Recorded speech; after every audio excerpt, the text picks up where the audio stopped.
জার্জ Milton বকা দিয়েছে আমাকে, সেটাকে সমর্থন করেছে পিনাকি। অর্থাৎ জার্জ মিল্টন যে ভাষা আমাকে বকা দিয়েছে, পিনাকি সমর্থন করেছে। আমি বলতে চাই যে ওরা সবাই একই বংশের, একই গোত্রের সন্তান। এরা সাজানো বাগান ভেঙে দেবে, কখনোই বাংলাদেশকে স্থিতিশীল হতে দেবে না। কি জানি কুকুরের কাজ কুকুর করেছে, কামড় দিয়েছে পায়, তাই বলে কি কুকুরকে কামড় দেওয়া মানুষের শোভা পায়?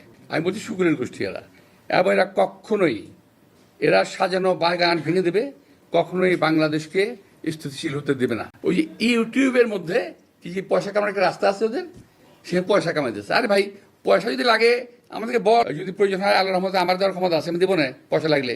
কিন্তু পয়সার জন্য দেশকে ধ্বংস করার কোনো প্রয়োজন নাই। যিনি দরবেশের সালমান রহমানের টাকা খেয়ে মোটা হয়েছেন, স্বাস্থ্য ভালো করেছেন, চেহারা সুন্দর করেছেন, লম্বা লম্বা কথা বলেন বাইরে থেকে, খুব দুর্ভাগ্যজনকভাবে উনি আমার সঙ্গে কালকে বাজে কথা বলেছেন। তো বলতে থাকুক, আমি বলেছি না কুচু খেতে শুকর পড়েছে, আমি শুকরের পর্যায়ে ধরি ওনাদেরকে। তো আরেকজন আছে ফ্রান্সে, খুব আরেকজন আছে একজন ওখানে, কি এটা একটা নাম, ওটা হলো কি বলে এটাকে,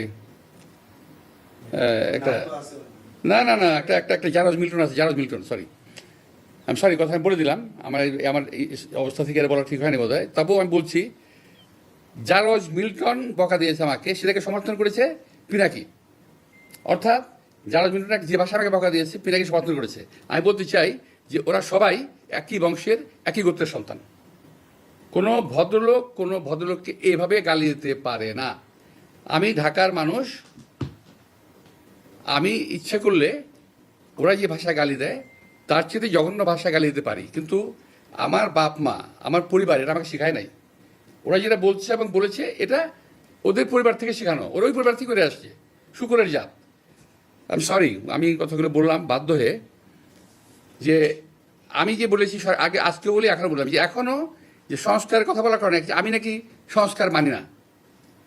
আমি বলছি ওই সংস্কার মানি না যে সংস্কারটা দেশের মানুষের প্রয়োজন নাই। আমি সে কথা বলেছি। তারা যদি ভুল বুঝে এবং দরবেশের টাকা খেয়ে শরীর স্বাস্থ্য ভালো করে বিদেশে থেকে এই দেশের রাজনীতিবিদদের সম্বন্ধে কুচ্ছারণা করে, গালিগালাজ করে, এবং আমি আশ্চর্য হয়ে গেলাম, প্রথম গালিগালাজ শুরু করলো তারা আমাকে,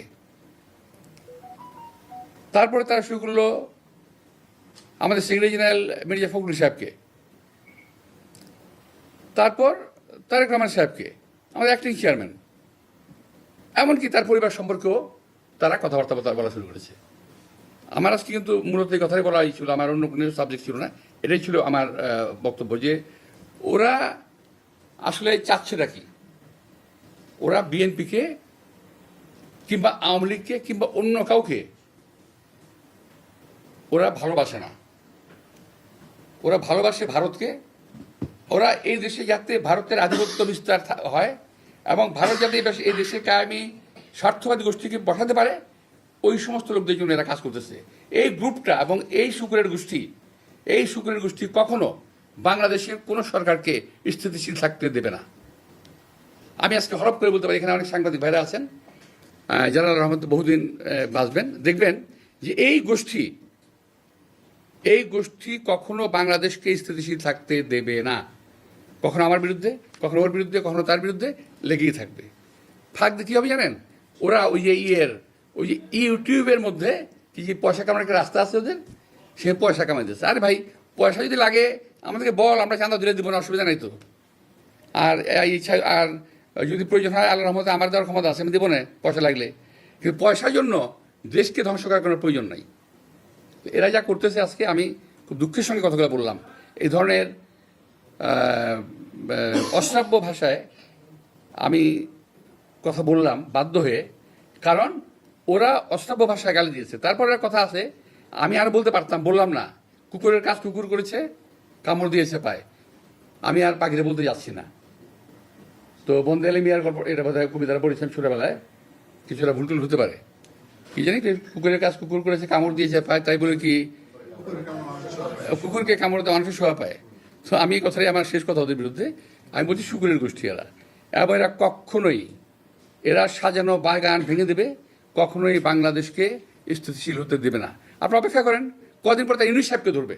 আমি এটা বলে দিচ্ছি আমি আপনাদেরকে, কদিন সাহেব পরে তারা ডাক্তার ইউনূস সাহেবকে ধরবে। এখন তারা কী করতেছে, বিএনপিকে ব্র্যাকেট করতেছে আওয়ামী লীগের সঙ্গে, ব্র্যাকেট করার চেষ্টা করতেছে।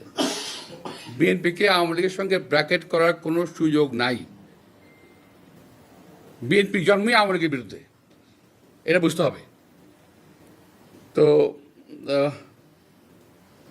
আরেকটা জিনিস আমি বলি যে আমার ওই যে শুকুরের গ্রুপ, যেটা শুকুরের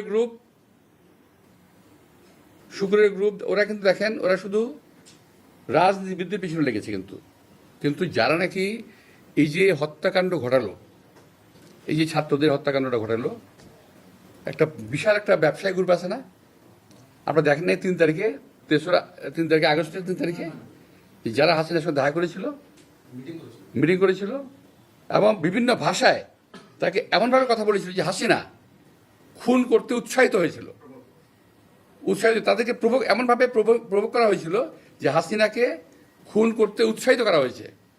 সেই লোকগুলোর সম্বন্ধে তারা কিছু বলে না, তারা কিছুই বলে না, তার মুখে কোনো শব্দ নাই, তারাও বলে না। আর তাদের যারা বাংলাদেশে যাদের লেজুর ভিত্তি করতেছে, যারা নাম বলবো না আমি, আমাদের স্নেহাস্পদ, আমি এর বলছি না, আমরা বলছি না, তার যারা লেজুর ভিত্তি করতেছে, আপনারা দেখবেন যে তারা একই ভাষায় কথা বলে, ওদের টন এবং এদের টন কিন্তু মিলে যায়। তো ওরাও কিন্তু এই ব্যাপারে কোনো কথা বলছে না। আপনারা খেয়াল করে দেখেন যে কতগুলো ব্যবসায়ী, আমি নাম বলতে পারি কিন্তু নামগুলো বলবো না আমি এদের, তো এরা কিন্তু আওয়ামী লীগের পক্ষে কাজ করেছে, এখন বিএনপির বিপক্ষে সমস্ত, আমাদের এখানে অনেকেই আছেন আপনারা যারা নাকি বিএনপির বিপক্ষে কাজ করতেছেন টিল নাও, কিন্তু ওদের বিরুদ্ধে কোনো কথা তারা বলতেছে না। সকলে মিলে বিএনপিকে বিরুদ্ধে লাগছে। কথা হলো বিএনপি একটা দেশপ্রেমিক, জাতীয়তাবাদী দেশপ্রেমিকের একটা দল। এই দলটাকে যদি শেষ করা যায় তাহলে ফ্যাসিজম এবং আধিপত্যবাদকে বাংলাদেশে পার্মানেন্ট করা যাবে, এই হলো তাদের টার্গেট। তো আমি যেন প্রশ্ন না থাকলে আমি এখানেই শেষ করি। আর একটাই বিষয় আমি আরেকটা বলতে চাই যে আপনারা দেখবেন বিএনপির সঙ্গে আওয়ামী লীগকে ট্র্যাক করতেছে, কিন্তু আমার কথা হলো যদি বিএনপি, তা আওয়ামী লীগের নেতারা গ্রেপ্তার হওয়ার পরও, এই সময় মার্ডার কেস সহ গ্রেপ্তার হওয়ার পরও কি হয়, মুক্তি পায় কিভাবে, তারা কিভাবে মুক্তি পেল, এবং তারা সাজা খাটা এই অবস্থায় একবারে রিমান্ড থাকা অবস্থায় মুক্তি পেয়ে গেল, কি করে সম্ভব? অথচ এদেরই প্রভোকেশনের কারণে হাসিনা আজকের এই দুরবস্থা হয়েছে, দেশটার দুরবস্থা হয়েছে।